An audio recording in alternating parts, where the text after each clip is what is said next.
우리 함께 찬송하겠습니다. 찬송가 200장입니다. 찬송가 200장, 달고 오묘한 그 말씀, 우리 함께 200장 찬송합니다. 달고 오묘한 그 말씀, 생명의 말씀은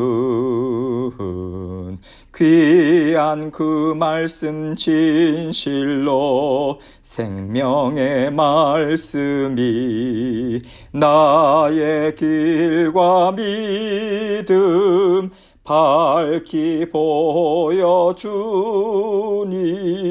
아름답고 귀한 말씀 생명샘이로다. 아름답고 귀한 말씀 생명샘이로다. 귀한 주님의 말씀은 내 노래 되도다. 모든 사람을 살리는 생명의 말씀을 값도 없이 받아 생명길을 가니 아름답고 귀한 말씀 생명샘이로다. 아름답고 귀한 말씀 생명샘이로다. 널리 울리어 퍼지는 생명의 말씀은 마음의 용서와 평안을 골고루 주나니 다만 예수 말씀 듣고 복을 받네. 아름답고 귀한 말씀 생명샘이로다. 아름답고 귀한 말씀 생명샘이로다.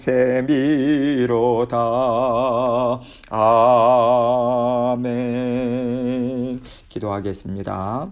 하나님 아버지 감사합니다. 오늘도 우리 주님께서 사랑하는 모든 성도님들의 삶을 지켜 보호해 주실 줄 믿고 감사드립니다. 우리의 아버지 되어 주셔서 우리의 모든 필요도 공급해 주시고 우리의 어려움 또한 우리 주님께서 말씀으로 성령으로 아버지 여러 가지 도움의 손길로 우리를 도와주시고 또 일으켜 세워주셔서 감사합니다. 건져내 주셔서 감사합니다. 언제나 모든 문제의 해결은 우리 주님으로부터만 올 수 있음을 우리가 인식하고 인정하고 날마다 작은 일, 큰 일 할 것 없이 주님께 올려드림으로 아버지 하나님께서 지혜와 명철, 분별력 주심으로 너끈히 감당하는 믿음의 용사들로 살아갈 수 있도록 우리 사랑하는 모든 성도님들 손을 꼭 붙잡아 주옵소서. 오늘도 아버지 하나님께서 이 말씀 저희에게 주십니다. 이 말씀을 통해서 우리 각자에게 들려주시고자 원하시는 주님의 음성 듣게 하시고 오늘도 말씀과 더불어 살아가고 말씀을 삶 가운데 실천하고 살아내서 하나님께 온전한 영광 돌리고 승리의 삶 살 수 있도록 은총 베풀어 주옵소서. 모든 영광을 아버지 하나님 앞에 돌려드리오며 예수 그리스도의 귀하신 이름으로 기도합니다. 아멘. 하나님 말씀 에베소서 6장 1절로 4절입니다. 에베소서 6장 1절로 4절 말씀 제가 읽겠습니다. 자녀들아 주 안에서 너희 부모에게 순종하라. 이것이 옳으니라. 너의 아버지와 어머니를 공경하라. 이것은 약속이 있는 첫 계명이니 이로써 너가 잘되고 땅에서 장수하리라. 또 아비들아 너희 자녀를 노엽게 하지 말고 오직 주의 교훈과 훈계로 양육하라. 아멘. 하나님께서요 부모와 자녀와의 관계를 통해서 하나님과 하나님의 자녀들의 관계를 설명하실 때가 참 많이 있습니다. 아버지 하나님으로서 우리에게 얼마나 많은 하나님의 심정 그리고 하나님의 말씀을 우리에게 전해주고 계십니까? 하나님이 우리를 정말 많이 사랑하셔서 모든 지혜와 은혜를 베풀어 주시면서 돌보시고 이끌어 가시기 때문에 우리가 이 땅에서 잘 살기 위해서 필요한 것은 하나님의 사랑을 믿고 쫓아가는 것이다. 이것을 계속해서 우리 하나님께서 설명해 주고 계세요. 그렇다면 이것이 하나님께서 세워주신 영적인 원리라고 하는 것을 우리가 깨닫고요. 이 원리를 이 땅에서 실천하면서 하나님의 말씀을 따라 살아내야 하는 거죠. 하나님께서는 부모와 자녀의 관계 안에서 하나님의 말씀의 원리를 깨닫게 하시고요. 또 실천할 수 있도록 들어 사용하시는 부분이 상당히 많다라고 하는 것을 우리는 받아들여야 됩니다. 우리가 하나님과 하나님의 관계를, 자녀된 관계를 생각할 때요. 부모와 자녀와의 관계를 통해서 우리는 그러한 관계를 더 많이 이해할 수 있어요. 우리가 직접 눈으로 보고요. 또 실생활에서 부모와 사랑할 때도 있고요. 또 부모와의 관계가 틀어질 때가 있잖아요. 여러 가지 경우들이 있거든요. 이런 것들이 하나님과 우리 사이에서도 생기고 있지 않습니까? 그렇기 때문에 이 두 가지를 같이 겸해서 생각할 때 하나님과 하나님의 자녀들 그리고 부모와 자녀된 관계 이것을 겸해서 생각할 때 우리가 부모님과의 관계에서도요 잘 이해하지 못하는 부분들을 이해하고 또 뛰어넘을 수 있는 것이고요. 또 하나님과의 관계에서도 잘 이해가 되지 않는 것들이 있을 때 부모와 자녀와의 관계를 생각하면서 하나님도 그러시지. 하나님은 나를 더 사랑하시지. 이렇게 하나님의 성품, 하나님의 마음을 또 생각하고 적용하면서 하나님을 더 많이 이해하고 우리는 따라갈 수 있는 것입니다. 그렇기 때문에 하나님께서는 그 어떤 관계보다도 부모와 자녀와의 관계를 참 중요하게 생각하시는 것 같아요. 십계명에서 볼 때도 부모를 공경해야 할 것을 5번째 계명을 통해서 말씀을 주시거든요. 그런데 특별한 것은 이 계명에는 너의 부모를 공경하라. 그리하면 너의 하나님 여호와가 너에게 준 땅에서 너의 생명이 길리라. 이 약속을 주고 계세요. 이 계명을 하나님께서 주신 이 부모를 공경하라고 하는 계명을 지켜 순종할 때 너희가 순종한 것이 헛되지 않도록 하나님께서 이 땅에서부터 너에게 복을 받게 할 것이다. 이 약속을 주고 계시거든요. 그만큼 부모를 공경하는 삶을 살고자 애쓸 때 우리에게 주어지는 하나님의 은혜가 그만큼 많다라고 하는 것을 말씀해 주고 계시는 것입니다. 그래서 오늘 말씀에도요. 자녀들아, 아비들아 이렇게 부모와 자녀와의 관계에 대해서 지금 말씀을 주고 계십니다. 1절 말씀을 봅니다. 자녀들아, 주 안에서 너희 부모에게 순종하라. 이것이 옳으니라. 부모에게 순종하라. 이렇게 자녀들에게 말씀을 주고 계시는데요. 주 안에서라고 하는 조건이 따라 붙고 있어요. 하나님 말씀 안에서 부모를 공경하라. 이 얘기죠.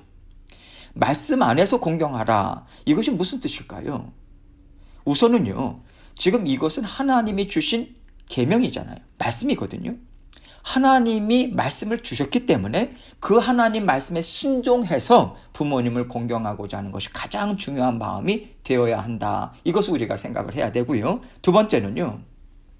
하나님 아버지를 더 깊이 이해하고 하나님이 주시는 은혜가 정말 풍성하다라고 하는 것을 깨닫게 하시고자 부모를 공경하라. 이 말씀을 주셨다는 의미가 담겨 있는 것입니다. 여기서 우리가 유념할 것이 있어요. 하나님의 말씀도 모르고 하나님이 누구신지도 모르고 하나님이 베풀어 주시는 깨달음과 은혜를 알지 못하고 무조건 나를 낳아주신 부모님이니까 라고 하는 것으로 부모를 공경하는 것은 하나님께서 그것이 옳다라고 인정해 주시지는 않는다라고 하는 의미가 포함되어 있다는 거예요. 그래서 우리는요, 하나님을 알지 못하는 상태에서 부모를 공경하는 것이 하나님 앞에 그렇게 의미가 있을까? 이것을 생각해 봐야 됩니다. 이렇게 말씀드리면 어떤 분들은 오해하시는 분들도 계시겠죠. 그러나 하나님께서는 반드시 살아계신 하나님을 알고 십자가의 보혈을 통과한 것만 옳다, 그것이 의롭다 인정하신다라고 하는 것을 우리는 놓쳐서는 안 됩니다. 그렇다면 부모님을 공경함에 있어서도 십자가의 보혈, 하나님의 말씀이 담겨 있지 않다면 그것은 하나님 앞에서 의롭다 인정을 못 받는다라고 하는 것을 우리가 확실하게 붙잡아야 돼요. 이렇게 1절 말씀은 주 안에서 부모와 자녀와의 아름다운 관계만이 하나님이 옳다고 인정하신다라고 하는 의미를 분명하게 우리에게 전해주고 있는 것입니다. 2절입니다. 너의 아버지와 어머니를 공경하라. 이것은 약속이 있는 첫 계명이니 너의 아버지와 어머니를 공경하라. 그러면 내가 너희에게 이러한 복을 주겠다. 이렇게 하나님께서 약속을 주고 계시는 거죠. 물론 여기에서 공경하라고 하는 것은 앞에 부분에서 말씀에 이어지는 그러한 내용 아닙니까? 하나님의 말씀 안에서, 주님 안에서 공경하라. 그래서 지금 10계명 중에서요, 이런 복을 약속하신 계명으로서는 첫 번째다 얘기하시는 거예요. 그만큼 특별한 의미가 담겨 있다는 거죠. 이 계명을 주셨을 때는 하나님께서 우리에게 아버지 하나님이 누구신가, 하나님이 주시는 은혜가 무엇인가, 이것을 깨닫게 하고자 하는 분명한 목적이 있기 때문에요, 하나님의 말씀에 의지해서 부모님을 공경하고자 했을 때 하나님의 말씀을 더 이해할 수 있다라고 하는 의미가 담겨 있습니다. 하나님의 심정을 우리는 더 잘 알 수 있는 거죠. 나를 죽기까지 사랑하신 주 예수 그리스도의 십자가 사랑이 더 풍성하게 깨달아지기 때문에 하나님이 주시는 은혜를요, 우리는 더 풍성하게 받아들일 수 있는 것입니다. 그럴 때 우리와 하나님과의 관계가 어떻게 되겠습니까? 하나님과 우리 사이에 막힘이 없게 되는 거예요. 이것을 영적인 형통함 가운데 있다라고까지 우리는 얘기할 수 있는 거죠. 형통함이 이루어지는 거예요. 하나님하고 막힘이 없이 통하게 되는 거죠. 그럴 경우에 우리에게 이 땅에서 하나님이 주시는 영적인 복뿐만 아니라 육신의 복까지도 막힘없이 우리에게 흘러 들어올 수 있다라고 하는 것을 지금 말해주고 있는 것입니다. 그 복이 무엇인가? 3절에서 이렇게 이야기하고 있어요. 이로써 너가 잘 되고 땅에서 장수하리라. 우선적으로 영적인 복이 무엇인가라고 하는 것에 대해서 너가 잘 된다 이렇게 말하고 있어요. 잘 된다라고 하는 것은 앞에 부분에서 말씀을 드렸지 않습니까? 하나님과 형통한 관계 가운데 있다. 하나님과 막힘없는 관계가 있다. 관계 가운데 있다. 이 뜻인 거죠. 그럴 때 하나님께서 주시는 지혜, 능력이 있고요, 평안이 있고요, 담대함, 돌보심, 사랑, 은혜, 모든 것들이요, 이 땅에서 막힘없이 받아 누릴 수 있게 된다. 이것을 지금 이야기하는 것입니다. 또 땅에서 장수하리라 이렇게 말씀하고 있어요. 땅에서 장수한다라고 하는 것은요, 이 땅의 생명이 길 것이다 이 얘기 아니겠어요? 여러분, 우리 사람에게는요, 죽기 싫어하는 본성이 있잖아요. 오래 사는 것을 사람들이 얼마나 갈망합니까? 정말 갈급한 마음으로 갈망하잖아요. 이런 면에서 이 땅에서 장수한다라고 하는 이 말씀은 하나님께서 이 땅의 삶에 있어서 우리의 갈망함을 적당히 채워주신다라고 하는 의미로 보면 좋을 것 같습니다. 저는 이 말씀을요, 장수하는 것뿐만 아니라 물질의 복 또는 명예 이런 여러 가지로 하나님께서는 채워주신다라고 하는 것으로 저는 해석을 해요. 이것을 문자 그대로 오래 산다, 장수한다라고 하는 것으로 보시는 분들도 계십니다. 그러나 여러분, 하나님께서요, 우리에게 내가 너에게 이것을 주겠다라고, 복을 주겠다라고 하는 것을 우리가 받을 뿐입니다. 하나님이 주시는 복을 우리가 받을 뿐이지, 우리가 하나님께 이 복을 주셔야 됩니다라고 해서 우리가 붙잡고 그것을 고집하는 것은 순종의 마음이 아닌 것 아닙니까? 그래서 이 말씀을요, 하나님이 이 땅에서 우리에게 주시겠다라고 하는 복을 풍성하게 받아 누릴 것이다 라고 하는 뜻으로 그 선에서 우리가 이해하면 좋을 것 같습니다. 4절입니다. 또 아비들아, 너희 자녀를 노엽게 하지 말고 오직 주의 교훈과 훈계로 양육하라. 여러분, 우리가요, 하나님을 사랑하고 하나님 말씀에 순종해서 섬기는 관계를 통해서만 우리에게 하나님께서 은혜와 복을 주시는 하나님은 아니시잖아요. 우리 아버지 하나님, 우리의 생명 되신 주님은요, 우리가 죄인 되었을 때 먼저 우리를 찾아오셨습니다. 그런 분들이세요. 아버지 하나님 되신 분이 자녀들에게 먼저 은혜와 사랑을 베풀어 주셨다, 이 뜻이 담겨 있는 거죠. 이것을 전제로 지금 아비들아라고 부모님들에게 말씀을 주고 계시는 거예요. 그 당시에 자녀 양육은 주로 아버지의 책임 아래 이루어졌습니다. 그래서 지금 아비들만 언급한 것이고요, 오늘날은 부모들아라고 하는 뜻으로 이해하시면 되겠습니다. 하나님께서는요, 우리가 죄인 되었을 때 하나님이 먼저 우리를 찾아오셔서 용서해 주셨어요. 사랑해 주셨습니다. 그리고 함께 동행해 주셨죠. 그와 마찬가지로 우리 또한 자녀에게 그런 부모가 되어야 된다라고 하는 뜻으로 이 말씀을 주고 계시는 거예요. 너희 자녀를 노엽게 하지 말라. 하나님은요, 우리가 하나님을 모를 때, 심지어 하나님을 대적하고 원수된 자리에 있을 때 먼저 우리를 품어주셨습니다. 죄 가운데 너가 살아가니 얼마나 힘드냐, 얼마나 너가 두렵고 얼마나 눌리면서 살아가냐. 그렇게 하나님께서 우리의 부족함, 연약함을 이해해 주셨어요. 긍휼을 베풀어 주셨습니다. 뿐만 아니라 그 문제로부터 우리를 건져내 주셨죠. 해결해 주세요. 하나님은요, 자녀들에게 먼저 기쁨과 감사의 마음을 주십니다. 하나님이 돌보아 주고 계신다라고 하는 것을 충분히 우리에게 하나님께서 우리에게 알려주시는 거예요. 그것을 통해서 우리의 마음 가운데 하나님을 난 따라가고 싶다. 하나님의 사랑이 너무 감사하다. 이렇게 부드러운 마음을 하나님께서 먼저 만들어 주시는 거예요. 이런 의미에서 자녀를 노엽게 하지 말라라고 하는 것은요, 하나님이 우리에게 먼저 찾아오셔서 은혜와 복을 베풀어 주셨다. 그와 마찬가지로 그 하나님처럼 그 심정을 가지고 너희가 먼저 자녀를 이해해 줘야 되지 않겠는가, 품어줘야 되지 않겠는가. 그 마음이 부드럽게 될 수 있도록 너희의 사랑으로 먼저 채워줘라. 이 뜻이 담겨 있는 거예요. 그리고 그 자녀를 오직 주의 교훈과 훈계로 양육하라, 이렇게 말씀해 주고 있습니다. 주의 말씀으로 교훈하고 주의 말씀으로 훈계해서 양육하라, 이 뜻이죠. 자녀가 하나님의 말씀을 받아들일 수 있도록 하기 위해서는요, 먼저 부모가 자녀들과 사랑의 관계가 형성이 되어야 됩니다. 신뢰관계를 든든하게 형성을 먼저 해야 돼요.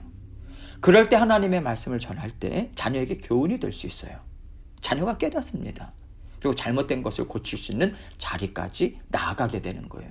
이것을 지금 이야기를 전제로 얘기하고 있는 것입니다. 또한 이 말씀은요, 자녀가 혹시라도 부모의 가르침에 순종하지 않을 때도 있겠죠. 그럴 때 하나님께서 우리를 양육하시고 가르치실 때 때로는 징계하셨잖아요. 우리가 그렇게 하나님의 징계를 우리가 또 받을 때가 있었지 않습니까? 그 경험한 것을 토대로 해야죠.